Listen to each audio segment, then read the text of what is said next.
Erokamano nyako Ramogi kuom Ramogi TV odhiambo masani ne weche manyien saa achiel mar odhiambo weche mag ang'ich welo wantiere kod mathoth moikoni odiochieng' ma kawuono mago motimre pacho kaendi to kod pinje ma oko weche mopogore opogore ahinya to mano bende makodhowa kendo luwo machiegni weche mag mula mayudre gwenge mag Migori mago ma bende oganda osebedo kawuok oko mondo mi one ka ginyalo yudo. Wantiere kod weche motenore kod chanjo mano bende oyang ni biro chako tiyo pacho kaendi mano ma ibro bed ka ichwale kuonde thieth ma opogore to kod mamoko ma kod mamoko mag weche ma wamiyo pek. Jotije mondiki e pacho ka koro dhi rito giko dweni ma piny owacho dhi ng'ado osuru mar dwe mar 7 gi 8 wang' achiel ne aguch gero udi. Hereby award the charter annexed hereto to the Open University of Kenya. Sirikal oyawo ayanga mbalariany mokwongo mapuonjo e yor mbui. Jowadwa biune gima timore. Nyasaye ogwedhowa. Adier gold donika. We have seen it, it is gold. We have sampled it, it is gold. Jopiny marongo e kaunti ma Migori wuok oko mar manyo mula e kite ma ikunyo e kuonde gero ndara. Dibed ni mula oyudore e alwora no.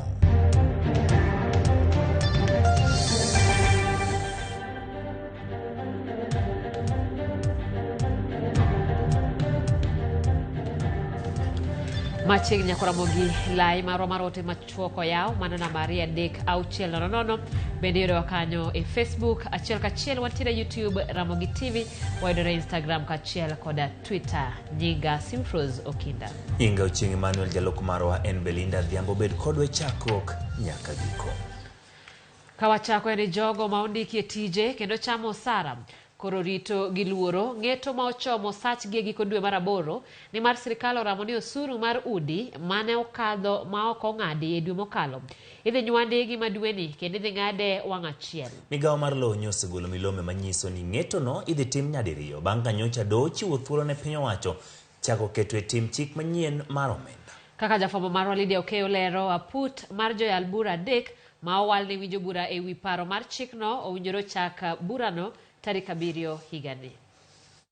En osigo makoro chomo jo Kenya gi kodwe mar 8 ma sirikal rito gi liyo mar ndoso sach gi kai chwalo e guluno mar girudi. Fuongruok manyocha doho mar apilo miyo sirikal mondo chak ket tim chik manyien mar omenda ema koro duogo chien jogo ma ondiki e tich kod jogo mondiko gi ni mar sirikal oramo ni nyaka ng'ado osuru mano winjore ng'adi dwe mar 7 kanyakla kod ng'ado mano mar dwe mar 8 wang' achiel. E milome manyo gol gi migawo mar lowo kod gedo marudi, sirikal okwano tarik kendo yango ne owinjore chikno ne gichak kete tim tarik 1 dwe mar 7 mak mana ni nochunge kod doho.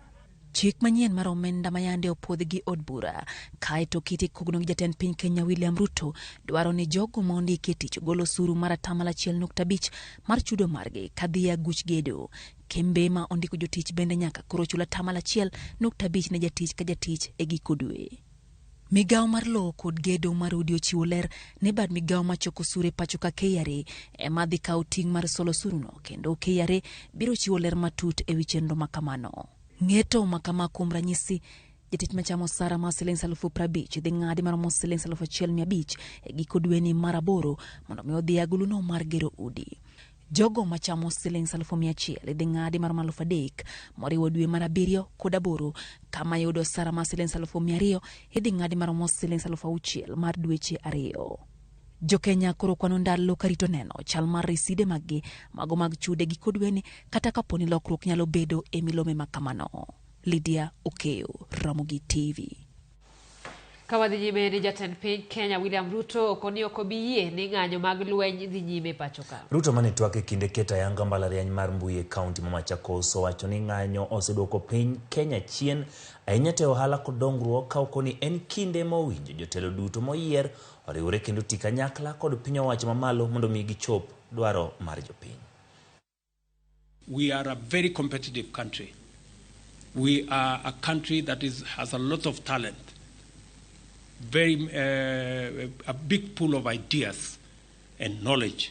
We will compete our ideas, we will compete with our ideas, we will compete with our knowledge, we will compete with our positions, but we will never compete in violence. Please, that one, I have said, it will never happen again in Kenya. Mambo ya vita na kupiganisha watu, hapana, haiwezi kuendelea tena kwa hii Kenya. Hiyo tu tukubaliane. And whatever it takes, we will mobilize whatever resource to make sure that we secure the lives of Kenyans, their property, their businesses, and make sure that Kenya is firmly on the foundation of a peaceful nation. Piny owacho chano pedho nyim od bura mamalo paro mar chik madwaro mondo yang jodong gwenge kaka pisas mag loch nanga kendo miyo gi chudo. Ma en ler mane ogol kod jatend migawo mar arita Kithure Kindiki e kinde mane ochopo e nyim komiti mar od bura mar Senate mochung'ne weche mag arita. Kindiki wacho ni piny owacho ma Kenya Kwanza omor kendo miyo luor tich ma jodong gwenge osebedo katimo e nyayo kwe e gwenge ma pachoka. Chris Owino nigi ler. Jodongo mag gwenge koro nyalo buonjo kochimo e bengi ma pacho kae bang' jatend migawo mar arita kwe Profesa Kithure Kindiki yango nitiere chenro ma sirikal loso mar biro yango gi ka jotend loch nanga kendo miyo gi chudo. A study has already been commissioned in my office to look at the budgetary implications of creating, villages and having village elders who are compensated by government. Ka oloso e nyim komiti mar od bura mar Senate mochung'ne weche mag arita kwe, lweny kod pinje ma oko, Profesa Kindiki owacho ni migawo mare chano chwalo paro mar chik e od bura mamalo mar keto e tim chenro makamano. This government has undertaken to bring legislative and policy proposals to the Houses of Parliament to do a number of things. One, to amend the law and be able to have structures or units below this sublocation which can assist us in managing our security better. Kindiki bende olero ni migawo mare dhi chwalo paro mar chik makamano e buch tend migepe e dwe mabiro motelo ne chwale e nyim jo od bura.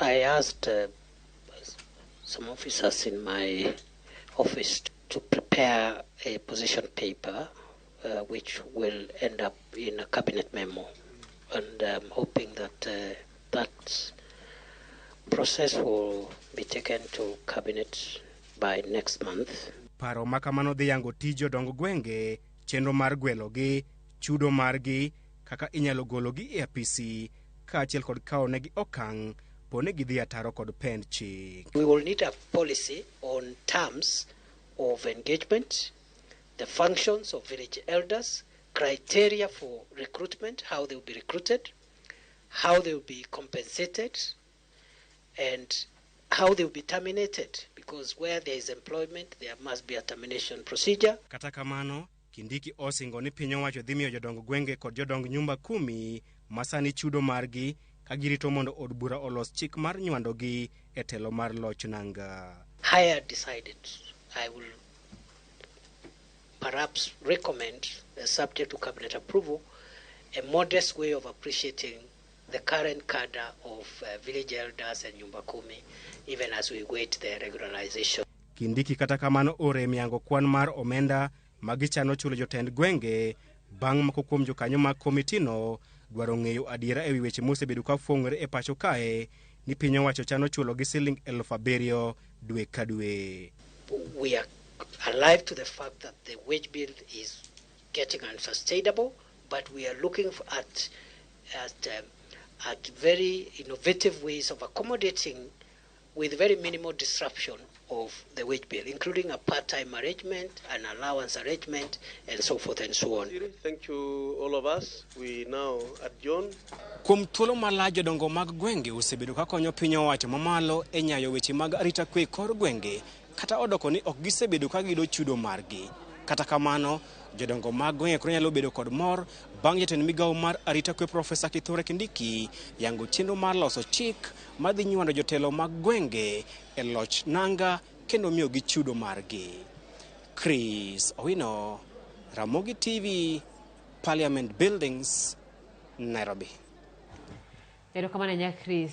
Emmanuel okang'eyo ni to bende ikori ne telo mar jodong gweng'. Aparo ni ka e kinde machon ka kidhedhe jodong gweng' ne gin joma lich ahinya motenore kod arita mag gwenge. Bende ikori apani en wach maber mondo mi koro be bro mede jodong gweng' dhadhu moro e kind oganda. Ng'eni seche moko jaduong' gweng' timo gimoro to wacho ni manga ma ok oneka gik mwacho go timore makare. Omiyo gi sani anaikora mondo mi jodong gweng' oketgi kata oyangi kaka jok ma bende konyo piny owacho tayo chenro mag e kor gweng'. Aneno ka en gino ma bro bedo makare nikech ang'eni go bedo nyaka gi yuto. To ka yuto nitie to anero koro ginyiso mana ni to jadong gweng' ibro yier nang'o. Ok par ni nyalo miyo gikal tong' samoro e tiji nikech gi kinde ni ok oyangi ting'eyo kaka jomoko ayie ni tich ma gitimo bedo ni gin jogweng' kendo ging'e gweng'no maler en tich makare. Kata kamano ok par ni ponono ni koro piny owacho oyangogi ginyalo kalo ginyalo chando jogweng'. Jodong gweng' ondika mondo gibed achiel kuom jogo magin makonyo piny owacho tayo chenro gi. An gimano kamano bro konyo gi ni bro miyo gi teko. Seche moko jaduong' gweng' oluongo bura to ng'ama biro onge, ng'ama dawo jing' jaduong' gweng' wacho onge. Omiyo sirikal oyanga mondo omigi gimoro gweng' bro dongore. Ero kanyo Ramogi wadhi nyime kod weche gi kama jatend piny William Ruto puodho mbalariany mokwongo mar piny owacho ma isomoe e yor mbui. Mbalariany ni ma oyang nying kaka Open University biro chiwo kit somo 4 e kidienje mopogore opogore kendo jopuonjre chako donjo dwe mar 9 higani. Judith Omondi ni kod ler mathoth. E alap mar Konza Technopolis okinyi makawuono, jatend piny Kenya ne ochopo mar chuo koke kendo puodho mbalariany mar piny owacho ma okwongo bedie piny Kenya mabiro tayo chenro mage mag somo duto kokalo e mbui. Mbalariany ma oyang kaka Open University of Kenya chano tiego jopuonjre lony mag certificate, diploma kaachiel kod degree chakre dwe mar 9 higani. Ochano chakore kod skunde 4 mabiro puonjo somo ma opogore. Skul ma okwongo en mar Science and Technology, School of Education mabiro tiego lony manyasani, Business and Economics kaachiel kod skul mar Agriculture mabende biro tiego lony manyasani e pur. Today, Kenya makes history by flinging open the door of the university for everyone who wishes to receive higher education, from the convenience of their home, office, kiosk, farm, or other hustles. Those who do not wish or cannot afford to abandon their other interests in order to pursue university education can now enroll on more convenient terms. We are therefore collaborating with the private sector and other partners to build 100,000 kilometers of fiber optic cable network to connect every part of Kenya to high bandwidth digital networks. Paro mar biro kod Open University ne ochakore moheo higni 10 ma okalo, kendo ne en paro mane ogol mondo miyo yar somo nyaka ne jogo ma ok nyalo chopo e klas aching'. Mbalariany ni japuonjre nyalo somo kumoro amora ma entie kotiyo kod simu man kod mbui. Jatend piny Kenya William Ruto okoni winjruok magiseketo sani en ni mondo omenda ma ichulo ne Open Universities obed nus mar ma ichulie mbalariany mapilegi, mak mana ni pod otwak kod jotelo. The Open University of Kenya is one such that is going to expand access and is going to make education at the higher level affordable. The Vice Chancellor told me it's going to cost half what it would cost ordinarily in a normal university. But we have agreed with James that we don't want it to cost half. We want it to cost a quarter. Japuonjre ma ibiro puodhi kod duol machwalo jopuonjre mbalariany pacho ka KUPS biro yudo sir mar chulo omenda mar somo kaluwore kod paro manyien mar chudo e mbalariany manyicha oyangi, kama ok bi puodhi to pod nyalo somo mak mana ni gibiro chulo omenda mar somo kowuok e ofukgi. Chancellor ma owal mar mbalariany no en James Mwangi, ma bende en jatatije mar bengi mar Equity. Ladies and gentlemen, Giko ne to piny Kenya obedo kod historia mokwongo mar bedo kod mbalariany mibiro bedo kichane chenro mage kokalo kuom yor mbui. Jatend piny Kenya William Ruto mane obedo wendo maduong' e nyasini osingo mar siro mbalariany ni kod omenda e kinde duto magidwarie. Judith Omondi, Ramogi TV. Miyo moro mane temo uso wuode ma jadwe achiel e nengo mar shillings 20,000 odonje kod ketho mar uso dhano. Phoebe Machesa Barasa ma ochopo e nyim jang'ad bura Oscar Wanyaga e doho ma Thika iseyo kuom chako chenro mar chiwo nyathine mano Prince Xavier Mohammed gi paro mar use. Machesa nomaki kod Francis Burimo Isiolo kod Catherine Akinyi Okulo tarik 2 dwe mar 8 higani machiegni kod kar dak ma Allsops e boma ma Nairobi kama ne gitieko e chenro mar uso nyathino kata bedo ni Burimo kod Akinyi mawachore ni mane jonyiewo nokwedo ketho ni. Machesa to ne nyiso doho ni nodwaro chiwo nyathineno kaluwore kod achiedh nadi mag omenda mokwake. Jang'ad bura Wanyaga ne ong'ado mondo geng'ne ji adekgo kapod idadhogi. Burano ibiro winji kendo tarik 17 dwe mar 10. Kwa hiyo harakati nikauliza bibi amekufia wapi? Akasema hapa medical. Soja naye ananiambia huyu bibi yako hataki kuambia ukweli. Mtoto ako mahali lakini hataki kuambia na ni mzima. Sasa alikuwa anataka niipe mtoto mwingine huko ndani nimpatie. So unawapea watoto? Unapea nani mtoto? Nilikuwa napea Francis. Afanye nini na yeye? Amlee. Kwa hiyo si kweli ulikuwa unauza? Sikuwa nauza. Tutasikiza hii kesi tarehe 17 mwezi wa 10. Kesi itatajwa tarehe 17 mwezi wa 8. Mtahojiwa na ofisa wa probation, alafu report itaandikwa, alafu koti itapeana bond. So mtapewa bond zenu tarehe 17 mwezi wa 8 kulingana na ile report italetwa na ofisa wa Aworo kaka Pentek. Kawadhi jimeni bad migawo mochung'ne koro chal kor lwasi e pacho ka okoni ranyisi mamalo nitie ni kod El Nino nyalo chwe kind dwe mar 10 nyaka 12 higani. Kaka Jor Batilero nwa jolony go nyiso jopiny mondo bed motang' e kinde ni ma kodhno mapek igeno e pinje mag Afrika ma ugwe kod milambo mar piny Amerika e kind gwenge mamoko. Kaluwore kod duoko mag nonro moyango kaka kor lwasi dhi bedo chakre dwe mar 6 higani nyaka chaki 2024. Jolony koro chal kor lwasi okone idho malo mar liet mosechakore e alwora mag Nam Ataro ong'ere kod kelo koth mapek e alwora mag pinje Afrika ma ugwe e dweche 3 mogik mag higa. Jolony kata kamano koni kata obedo ni 90% mag duoko mag nonro yango ni koth nyalo bedo mapek ma dhi luwore kod kaka yamo biro bedo ni ringo e gwenge mathurka. Jolony koni liet mamedore e alwora mar Nam Ataro dhi miyo pi bedo mayot kendo iting'o kod yamo ka itere kor lwasi mondo los boche magikone duogo chwe kendo kelo koth mapek. El Nino ma iparo e pacho ka ne ochwe higa mar 1997 kata kamano higa mar 2015 kod 2019 ne ok obedo kod koth mathoth kata obedo ni liet e alwora mar Nam Ataro ne oidho kendo kelo ranyisi mag koth mar El Nino. Jokor chal kor lwasi bende okoni nonro mamoko ma osetim yango ni ranyisi mar koth dhi bedo manok e kind dwe mar 8 kod dwe mar 9 mar higani. Mana kaka jokor chal kor lwasi ma pacho ka, riwruok mochung'ne koro chal kor lwasi e piny mangima World Meteorological Organization bende oyango ni 90% mag nonro margi yango ni idho mar liet e alwora mar Nam Ataro en ranyisi mar koth mar El Nino. Giyango ni ranyisi nitie ni koth mapek nyalo bedo e dweche 3 mogik mag 2023. Kaluwore ni liet mar alwora mar Nam Ataro makelo El Nino ng'ere kod kelo koth mathoth e alwora mar pinje Afrika ma ugwe koting'o Kenya. Nonro mogol kod jolony koro chal kor lwasi miyo jopiny bedo kod ng'eyo mondo gibed motang' kaachiel kod ikruok ne lokruok e kor lwasi. E kinde ni ma lokruok chal kor lwasi medo kelo midhiero, koth mar El Nino nyalo kelo midhiero koting'o oula mapek manyalo yweyo udi kod puothe, sienyruok mag lowo e kuonde mag gode, yamo mapek manyalo waro udi kendo goyo yien piny, mukruok mag olalo, kethruok mar apeyni, muoch mar polo, medruok pi e nam kod pong' mar aore manyalo daro joma odak machiegni e kind midhiero mamoko.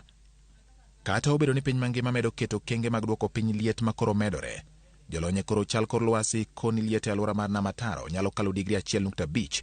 Gino makoro kelo luoro ni po ni kodh El Nino biro chwe onyalo bedo mapek moloyo mora mora mosetimore e kinde mokalo. George Bati, Ramogi TV. Nyakoromogi wadhi nyaka e kaunti ma Migori kama jodak maromgo kod gwenge mamoko e alworano owuok oko mar kar rombgi mar kwanyo kite ma itiyogo e gedo mar apaya e gwenge mag Rogo ma giwacho ni oting'o mula. Kitegi oseweyo oganda nyaka mawuok e sub counties mamoko ma bende obiro manyo mula ma humbe medo landore kono. Kaka jafwambo marwa George Jumalero, joger ndara koro chuno ni owe thuolo ne jopiny okwany kidigo kapok gidhi nyime gi tiyo.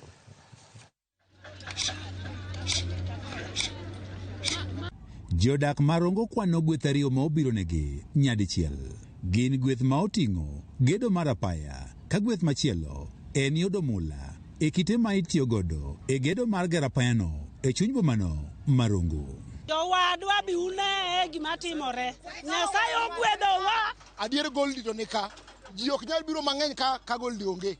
Goldi ka kendo nitie joma noseluoke manosenwang'o nyaka pesa. Kuom kinde ma ndalade, thoth jodagwego mag Rongo koro jot mane kanyono ma ilose apaya ka gima duong' ma omiyo koro gi jot kanyo en mondo gikwany kite ma iolo kod lose malos apaya, kite ma giwacho ni oting'o mula. Mali wuok e gweng'wa ka koro wakwa polisi no miwa kwe.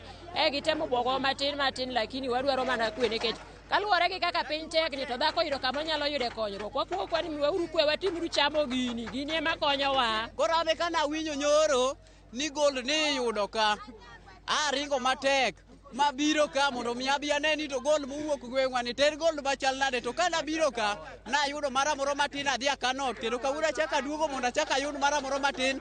E kar gedono mar apaya koro gigwenyore mana kod tingni malos apaya mondo gir thuolo mar kwanyo kitegi.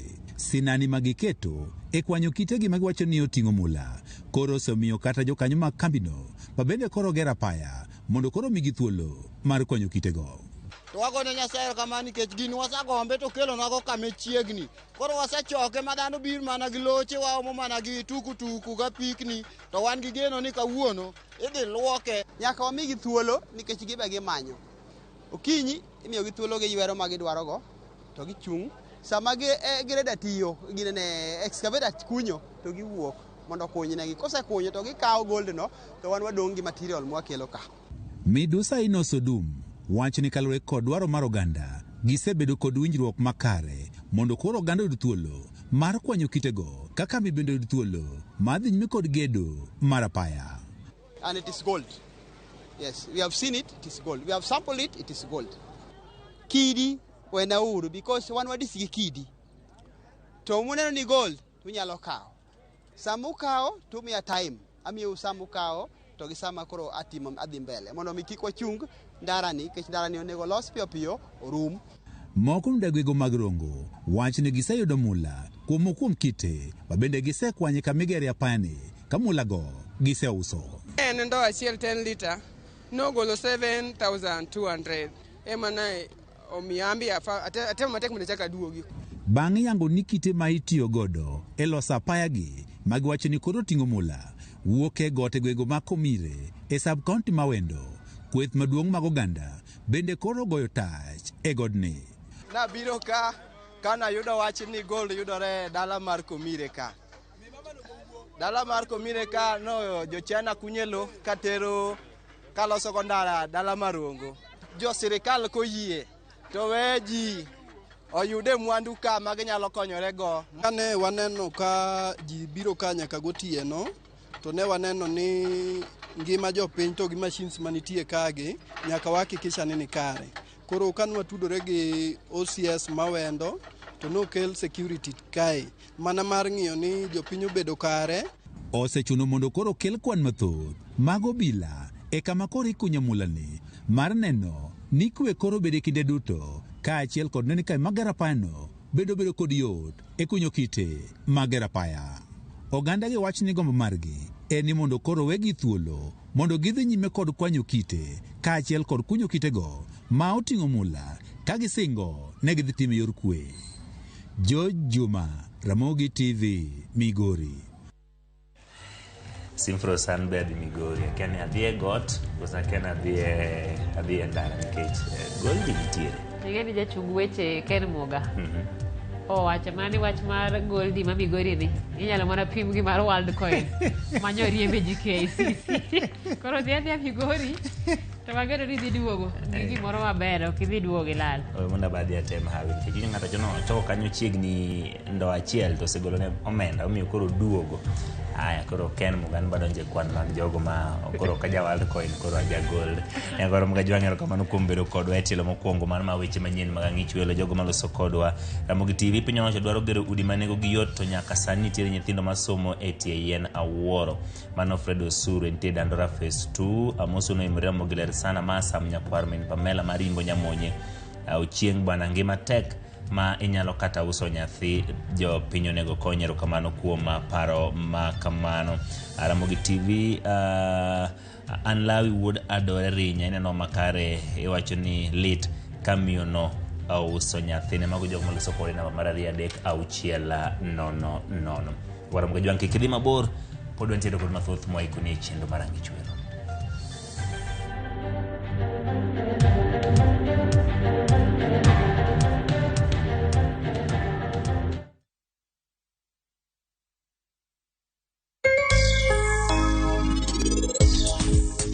Sani ber mana ka an agoni erokamano kende.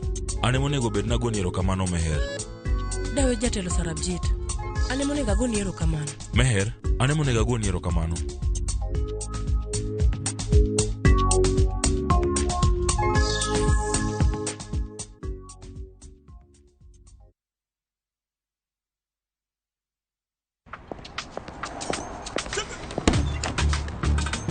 Oh, nice dashboard.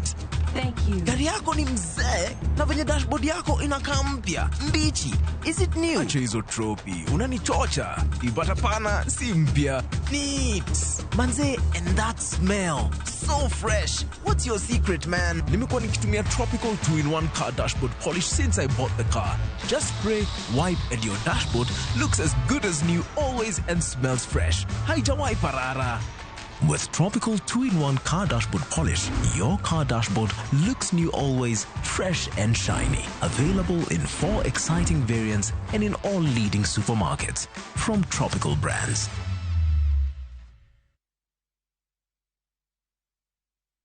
Welcome to Shabikila.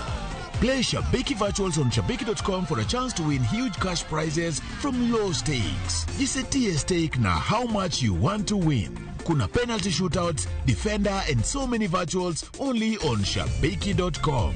Shabikiland, the easiest virtuals in gaming. Not for persons under the age of 18. Betting can be addictive. Play responsibly. Shabiki.com is authorized and regulated by the BCLB license number 416.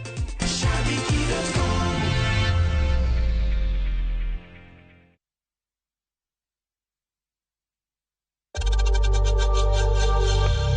We know times are tough, so save money by buying airtime from M-Pesa to any network with zero transaction fees. Dial *487*2# and get your airtime PAP with zero transaction costs.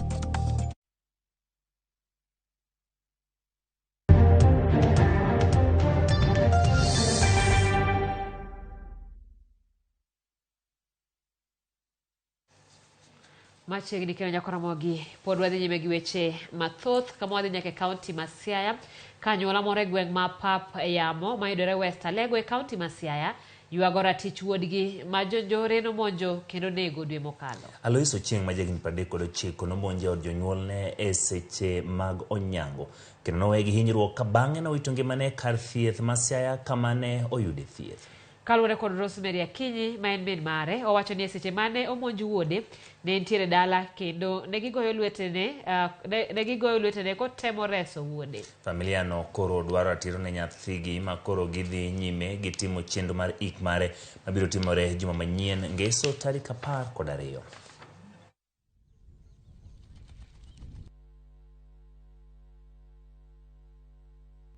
Deleta Louis ne nyiedho tawinjo sound moro mopogre kowuok dire kocha to ng'ato moro be wuok koni. Koro kane gichopo to gichwade kod luth emako ni nini en ang'o matimore to kawuok tasechopo kar ka to moro osechwado chak mono nyiedho cha gi njag bo barore ka ae tabe ka penye nang'o to chwado bada ka to moro mnogoya ni Ening'eno ogoya to chung' e dhot ka. Kaeto moro to ni ot koda Luis. Isegwa Luis bari supudho piny kar kitanda. Koka kitanda kanye emogoyega. Luis ni jogi onega. Naginego na dichuo to oweya gi nyathi matin. Koro akwa mana serikal mondo okonywa gi mama, kech mama be onge dichuo, koro wadong' mana gi mama kaka ji ariyo dala ka, to pod waluor. Ka serikal ok okonywa, pod wadak gi luoro, kech nagiwacho ni giboduogo. Ok ber. Gigi wan wawinjoga mana ka iwacho gi e TV kata wawinjo redio. Nyathini mae ode. Rangane. Kata ka ni mara ni awinjo ni wacho ni mara ni wiete akiana na gine. Mago gik malich. Onge chik moyie ni ng'ato biro. Migawo mathieth ochako tielo mar ariyo mar chiwo chanjo mar nyaldiema ma indong'o e dhok. Jatend migawo mar thieth e kaunti ma Nairobi, Susan Silantoi, oyango chenrono ka ojiwo oganda mondo chop okaw chanjo. Migawo mar thieth oketo tenge thuolo makende e kar thieth ma Mbagathi kod Mama Lucy ka biro chiwe thieth ne joma oyud kod tuo mar nyaldiema. Nairobi en achiel kuom kaunti zaboro ma sirikal rido e chenro mag chanjo kaluwore kod muoch mar tuo nyaldiema.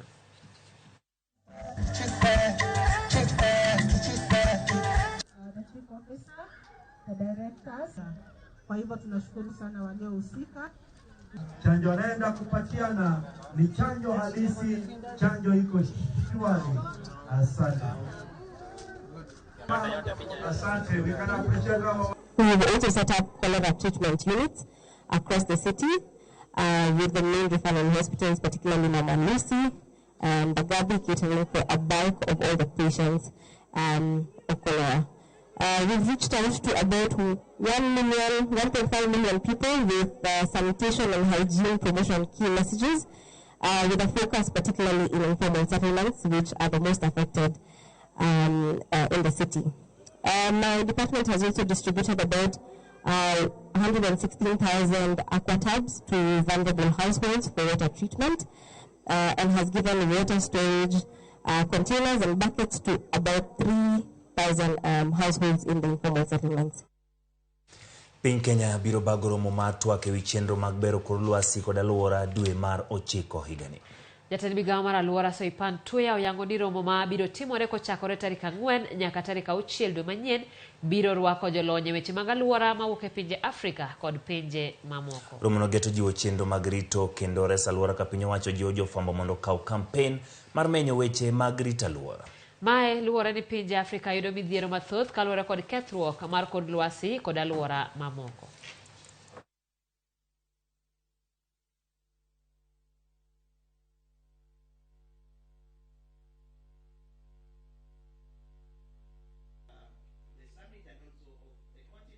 We expect the summit to chart a great growth pathway for the African continent, setting the stage for Africa to lead the globe towards a more ecologically responsible global industrialization, catalyzed by financing that is accessible, adequate, and affordable. The summit then will seek to find practical solutions for the climate crisis of the continent and the rest of the world.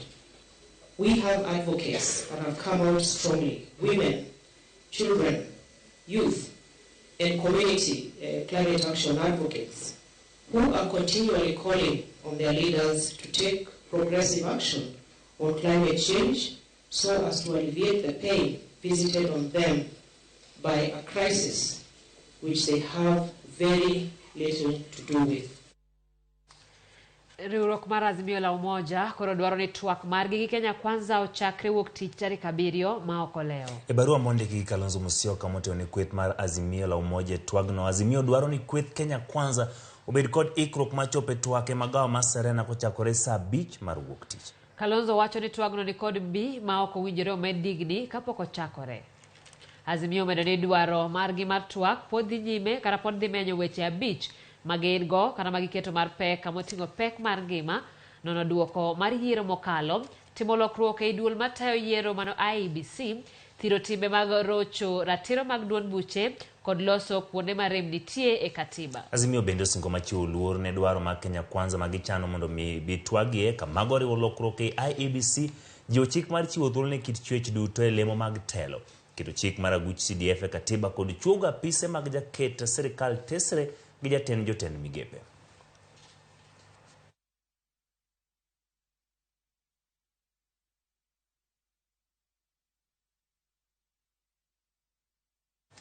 Sirikal kaunti ma Homa Bay ka otudore gi migepe ma ok mag piny owacho ochako chenro mar puonjo jopiny yore manyien mag pur ka gitiyo kod nyalo kata ka ginyalo rito alwora kendo miyo gi yuto makare kaluwore gi pek ma ikelo kod lokruok mar kor lwasi. Chenro ne ochaki e gweng' ma Kobale kar chung' bura ma Karachuonyo kendo biro bedo ka odhi nyime kinde ka kinde.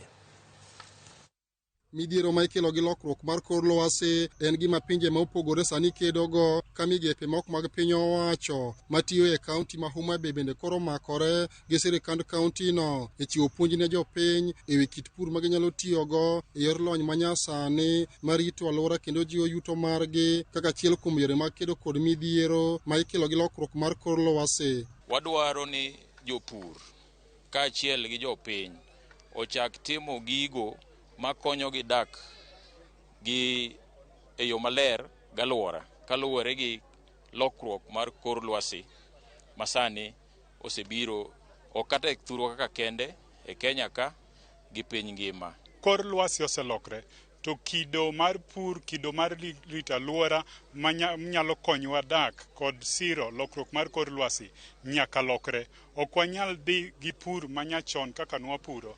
Lokruok mar kor lwasi ni wan kaka jodaka watiyo gi sirikal mar kaunti to watiyo gi jopiny bende. E nyasi mane obagi e gwenge ma Kobala e kar chud bura ma Karachuonyo, jopur ne yudo thuolo manyiso kit pur mopogore ma gitimo makonyo e rito alwora kod kothe ma ochayo oro ma gipidho ka migepe go kone dwaro margi en siro jopur e kor gwenge mondo gibed gi lony manyasani e kit pur ma kamano. Wapuonjo jopur yore masani minya pur godo kendo mar rito alwora magwa nikech seche ma warito alwora ma wabedo gi yuto to nyithindo bende biro chiemo, wabo bedo gi yuto yore ma wanya yudo godo pesa e yo mopogore opogore. Kodhi bende wamiyogi. Wapuonjogi kendo watiyo kanyakla gi county government to gi partners moko kaachiel gi HIVOS support under the support mar project miluongo ni Voices for Just Climate Action. Ka jopur ma bende noyuoro e kinde nyasi no, jiwo jopur wetegi e kor gwenge mondo donje kit pur mag kothe manyalo konyo rito alwora. Twanyiso jopiny ni sani ko in gi dala maonge kod yien to onge gweno to onge chiemo to kik luong ni mano dala, mano luong ni dak e lande. Koro nyaka walok paro mondo wangi kako nego benwa fight weche mek chiemo kod kelo mwandu e mierewa. Pur manyasani abedo trend gi daka to gi agriculture mondo miwa pur kendo jo community oneni pur oselokore. Ok ni siko ni nidwa ni pur nyanya to mariwi weyo. Mariwa nyaka wapur. Alia Beach, Ramogi TV, Homa Bay.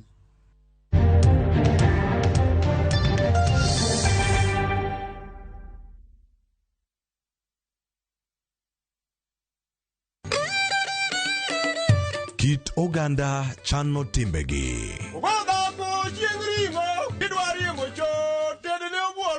Kit ngima mar oganda duto lure kod kido. Dholuo wacho niya, ng'ama ito lirore en ng'atno endo moseneno ketho mare. Dhok wan gi dholuo mar kendo to gi kendo wan gi din.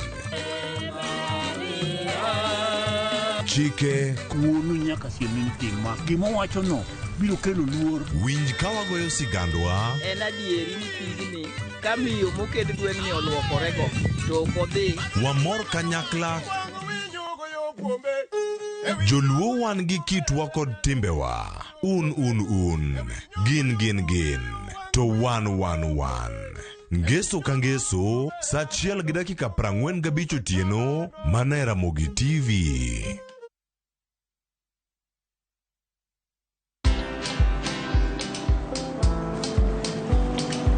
Niaje?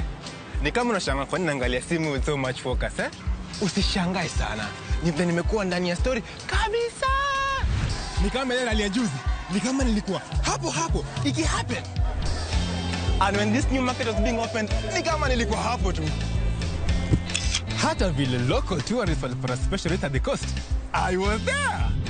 And when this new road was being commissioned, I was right there. Na hata wewe, unaweza kuwa na story, wherever you are. Just download Citizen Digital. Stay informed on all the news and events as they happen across the country, the continent, and the world at large. Download Citizen Digital, Kenya's #1 news app. Welcome to Shabekiland. Play Shabeki Virtuals on Shabeki.com for a chance to win huge cash prizes from low stakes. Jisetie stake na how much you want to win. Kuna penalty shootouts, defender, and so many virtuals only on Shabeki.com. Shabekiland, the easiest virtuals in gaming. Not for persons under the age of 18. Betting can be addictive. Play responsibly. Shabeki.com is authorized and regulated by the BCLB license number 416. Shabeki.com.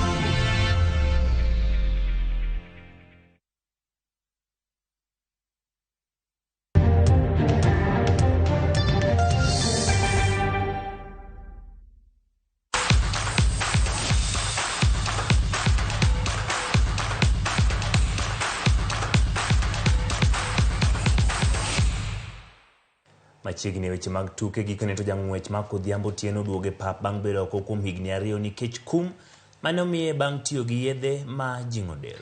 Otieno ni kod geno ni obiro chako ng'wech konyiso Ferdinand Omanyala mondo ikre ne piem mar atipo. James Opondo nigi ler mathoth. Kum mare mar higni 2 jang'wech mar aputh njiri Mark Otieno duogo. Otieno nomi kum gi riwruok mar Athletics Integrity Unit bang' tiyo gi yath ma okum. Kum mare noduoke piny nyaka higni 2 bang' chwalo apil ne duol marango yedhe majing'o del e kind jotugo. Warado gi Mark Otieno e lap ma Kasarani Stadium mana ndalo machuok bang' yudo oboke kowuok kuom riwruok mar Athletics Kenya mamiye thuolo mar duogo e pap.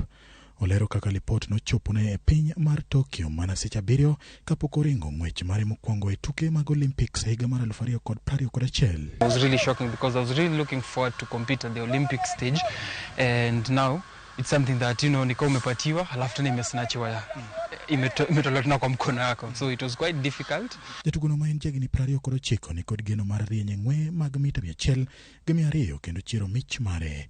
Otieno nochako rieny tuke mag manyo tiko mag tuke Olympics bang' ringo kendo tieko e thuolo mar 2 tok Ferdinand Omanyala. En gi geno ni timo orako makare biro miye thuolo mar chako kamano we higa mar 2021. Guys are running. Yeah, guys are running out there. So coming back, I just want to take each step at a time. I just want to enjoy the process, start where I left off, and just to see where this thing will take us. Kenya osebedo kamarach kotudore gi weche mag doping ka sirikal maduong' kanyakla gi riwruok mar Athletics Kenya osechako keto kenge makare mar kedo gi yedhe majing'o del.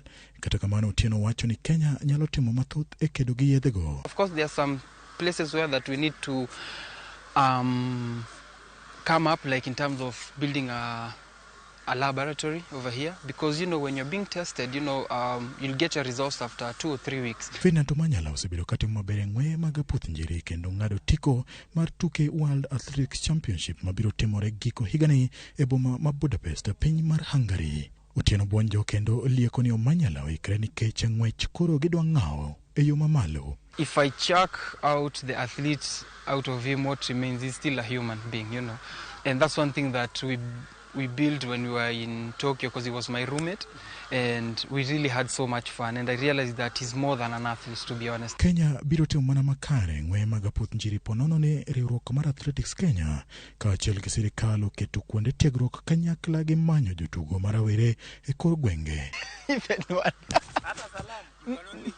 I can hear. Bang' bedo oko kuom higni 2, jang'wech mathin ng'enyi Mark Otieno geto duogo e ng'we mag mita 200 ka achiel kod ng'we mag mita 100 kogeto tugo maduong' mar Olympics mibro bagi e boma ma Paris, piny mar France higa mar 2024.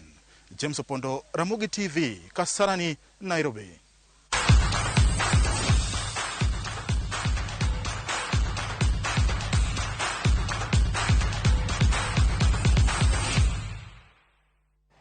Erokamano James Opondo kuom sigana mar Mark Otieno ng'wech koro oringre wachokoro kendo sani mar Otieno nyinga Ramogi erokamano kuom bedo kodwa thuolo ni nyinga Simfros Okinda jaloko marwa Belinda Adhiambo.